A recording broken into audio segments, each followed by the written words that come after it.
ખેડા જિલ્લા ભાજપ દ્વારા press meet અને પ્રોફેશનલ મીટ યોજાઈ। કેન્દ્ર અને રાજ્ય સરકારની યોજનાઓના લાભ નડિયાદ શહેર સહિત ખેડા વિસ્તારની જનતાને મળ્યો।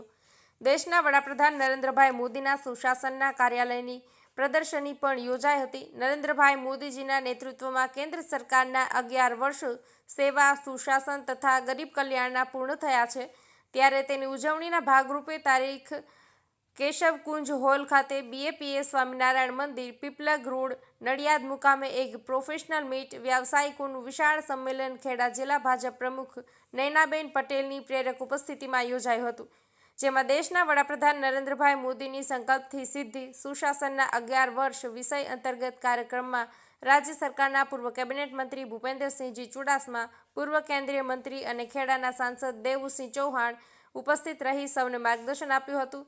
ખેડા જિલ્લા ભાજપ દ્વારા યોજાયેલા આ સંમેલનમાં ધારાસભ્યો પંકજભાઈ દેસાઈ, અર્જુનસિંહ ચૌહાણ, સંજયસિંહ મહેડા, યોગેન્દ્રસિંહ પરમાર, કલ્પેશભાઈ પરમાર, પ્રભારી કુશળસિંહજી, પ્રદેશ ભાજપ મંત્રી જાહ્નવીબેન વ્યાસ, અમૂલ ડેરીના ચેરમેન વિપુલભાઈ પટેલ, નડિયાદ શહેર સહિત ખેડા જિલ્લામાંથી જુદા જુદા ક્ષેત્રના વ્યવસાયિકો, પ્રબુદ્ધ નાગરિકો મોટી સંખ્યામાં ઉપસ્થિત રહ્યા હતા। ઉલ્લેખનીય છે કે આ પ્રોફેશનલ મીટના સ્થળ પર જ દેશના વડાપ્રધાન નરેન્દ્રભાઈ મોદીના 11 વર્ષના સેવા, સુશાસન અને ગરીબ કલ્યાણના કાર્યોને દર્શાવતી એક વિશાળ પ્રદર્શની પણ ઉપસ્થિત મહાનુભાવો અને નાગરિકોએ નિહાળી હતી। પ્રોફેશનલ મીટ પૂર્વે ખેડા જિલ્લા ભાજપ કાર્યાલય કમલમ નડિયાદ મુકામે પ્રેસ મીટ યોજાઈ હતી, જેમાં ખેડા જિલ્લા ભાજપ પ્રમુખ નયનાબેન પટેલ, ગુજરાત સરકારના પૂર્વ કેબિનેટ મંત્રી ભૂપેન્દ્રસિંહજી ચુડાસમા, પૂર્વ કેન્દ્રીય મંત્રી અને ખેડાના સાંસદ દેવુસિંહ ચૌહાણ, ધારાસભ્યો, સંકલ્પથી સિદ્ધિ કાર્યક્રમના ઇન્ચાર્જ ગોપાલભાઈ શાહ તથા તેમની સંયોજક ટીમના સભ્યો, અગ્રણીઓ ઉપસ્થિત રહ્યા હતા। રાજ્ય સરકારના પૂર્વ કેબિનેટ મંત્રીએ પ્રોફેશનલ મીટ અને પ્રેસ મીટમાં દેશના વડાપ્રધાન નરેન્દ્રભાઈ મોદીએ પોતાના 11 વર્ષના સુશાસનમાં રાષ્ટ્રનું સર્વાંગી, સંપૂર્ણ અને સમતુલ વિકાસ કર્યો હોવાનું જણાવ્યું હતું, જેમાં દેશના વર્ષો જૂના વણઉકેલ્યા પ્રશ્નોનું પણ સુખદ નિરાકરણ આવ્યું હતું। રામ મંદિરનું લોકાર્પણ, કાશ્મીરમાં 370ની કલમ નાબૂદ કરવી, મેક ઇન ઇન્ડિયાની દિશામાં નોંધપાત્ર સિદ્ધિઓ નરેન્દ્રભાઈ મોદીની સરકારે હાંસલ કરી છે। કોવિડ રસીકરણ, વિનામૂલ્યે અન્ન વિતરણની સરકાર યોજના, રાજકોટમાં એમ્સ જેવી આરોગ્યલક્ષી સુવિધા, શિક્ષણ ક્ષેત્રે અમૂલ પરિવર્તનના યાત્રાધામોનો વિકાસ, વિશ્વની ચોથા ક્રમે આર્થિક વ્યવસ્થા, બધું જ દેશના વડાપ્રધાન નરેન્દ્રભાઈ મોદીના સુશાસન, સેવા અને ગરીબ કલ્યાણના કાર્યોને આભારી છે। પ્રેસ મીટને સંબોધતા પૂર્વ કેન્દ્રીય મંત્રી અને ખેડાના સાંસદ દેવુસિંહ ચૌહાણે પોતાના ખેડા સંસદીય વિસ્તારમાં કેન્દ્ર અને રાજ્ય સરકાર થકી થયેલા મહત્વના કાર્યોની વિગત આપતા જણાવ્યું હતું કે ખેડા જિલ્લામાં વિરાસત અને વિકાસ બંને દ્રષ્ટિએ પ્રગતિના સોપાન સર થાય તેવા કાર્યો થાય છે। માળખાગત સુવિધાઓ, રોડ, રેલવે સહિતના ક્ષેત્રે વિકાસ કાર્યો જારી છે। દેશના વડાપ્રધાન નરેન્દ્રભાઈ મોદીએ અમૃત ભારત રેલવે સ્ટેશન વિકસાવવાનો જે પ્રોજેક્ટ હાથ ધર્યો છે, તેમાં યાત્રાધામ ડાકોરનું આધુનિક સુવિધાઓ સાથે રેલવે સ્ટેશન લોકોને અર્પણ થયું છે। ખેડા જિલ્લાના મુખ્ય મથક નડિયાદનું રેલવે સ્ટેશન અત્યાધુનિક બનશે, જેમાં સરદાર વલ્લભભાઈના જન્મસ્થળની ઝાંખી ઉપરાંત ખેડા જિલ્લાના વિરાસત અને મુસાફરોને અદ્યતન સુવિધાઓ મળશે। આ ઉપરાંત બુલેટ ટ્રેન માટે ઉત્તરસંડા સ્ટોપેજ જે નડિયાદ અને આણંદને જોડતું હબ બની રહે તેવી પણ યોજના વિચારવા હેઠળ છે। આ ઉપરાંત લોથલ મેરીટાઈમ મ્યુઝિયમ વગેરે વડાપ્રધાન નરેન્દ્રભાઈ મોદીના વિકસિત ભારતના સંકલ્પને સાકાર કરનાર યોજનાઓ છે।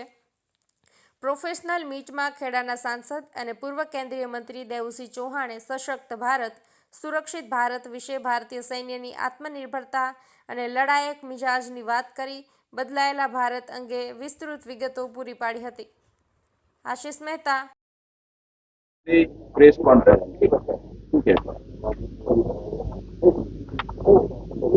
દેશને આઝાદ થયા પછી સૌથી વધારે સમય દેશના પ્રધાનમંત્રી તરીકે માનનીય નહેરુજી રહ્યા, 18 વર્ષ, પછી 16 વર્ષ માનનીય ઇન્દિરાજી રહ્યા અને માનનીય મોદીજી 11 વર્ષ પૂર્ણ કરે છે। પણ જે 18 વર્ષમાં કામ થયા નહોતા, જે 16 વર્ષમાં કામ થયા નહોતા, એટલા સર્વાંગીણ, સમતોલ એવા કામો 11 વર્ષમાં થયા છે। જમીન ઉપરના રહેતા ગરીબ માણસોથી માંડીને ચંદ્રયાન સુધીની પ્રગતિ ભૂતકાળમાં ક્યારેય થઈ નથી।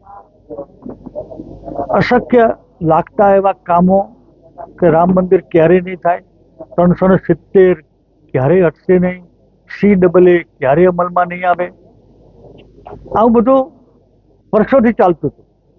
અને માન્ય નરેન્દ્રભાઈ મોદી આવ્યા પછી આ બધી જ અશક્ય લાગતી બાબતો એ સાકાર થઈ ગઈ છે। એટલા માટે એમના માટે કહેવાય છે કે મોદી હે તો મુમકિન હે।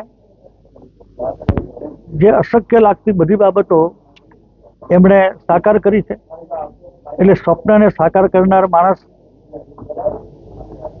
આફતને અવસરમાં ફેરવનાર માણસ, એમના કાર્યકાળ દરમિયાનમાં આર્થિક સિદ્ધિ દેશમાં તમે જુઓ તો કેટલી પ્રતિકૂળતાઓ, અને છતાં એમાંથી સ્થિરતા લાવીને મેક ઇન ઇન્ડિયા દ્વારા આત્મનિર્ભરનું સૂત્ર આપીને એનો અમલ કર્યા પછી 14મા દેશ 11મા નંબરે હતો આર્થિક સ્થિતિમાં વિશ્વ લેવલે। માનનીય વડાપ્રધાનશ્રીના સમયગાળા દરમિયાન જ દેશ 5મા નંબર પહોંચ્યો અને હમણાં જ એ 4થા નંબરે પહોંચ્યો છે। વિશ્વમાં અશાંતિ છે, રશિયા, યુક્રેન, ગાઝા, ઇઝરાયલ, એની ઘણી અસરો પડતી હોય છે વૈશ્વિક લેવલે, પણ છતાંય અને હમણાં જ આપણે પણ એક નાનકડા યુદ્ધમાંથી હમણાં જ પસાર થયા। આ બધું હોવા છતાં આર્થિક ક્ષેત્રે નિકાસ વધારવી, GDP વધારવી, ગરીબોનું પણ ધ્યાન રાખવું, વિદ્યાર્થીઓનું પણ ધ્યાન રાખવું, જેને ઘર નથી મળ્યા હોય એનું પણ ધ્યાન રાખવું, જેને શૌચાલય નથી મળ્યા એનું પણ ધ્યાન રાખવું, આ બધી બાબતોમાં સફળતાપૂર્વક માન્ય નરેન્દ્રભાઈ મોદીએ 11 વર્ષ પૂરા કર્યા છે। નિમિત્તે ભારતીય જનતા પાર્ટીએ આખા દેશની અંદર જિલ્લા કક્ષાએ આ પ્રકારે એમની સિદ્ધિઓનું વર્ણન કરવા રાખેલ પ્રેસ કોન્ફરન્સમાં પાર્ટીની સૂચનાથી આજે હું ખેડા જિલ્લાના હેડક્વાર્ટર નડિયાદે આવ્યો છું અને બધી સિદ્ધિઓ મેં વર્ણન કર્યું છે।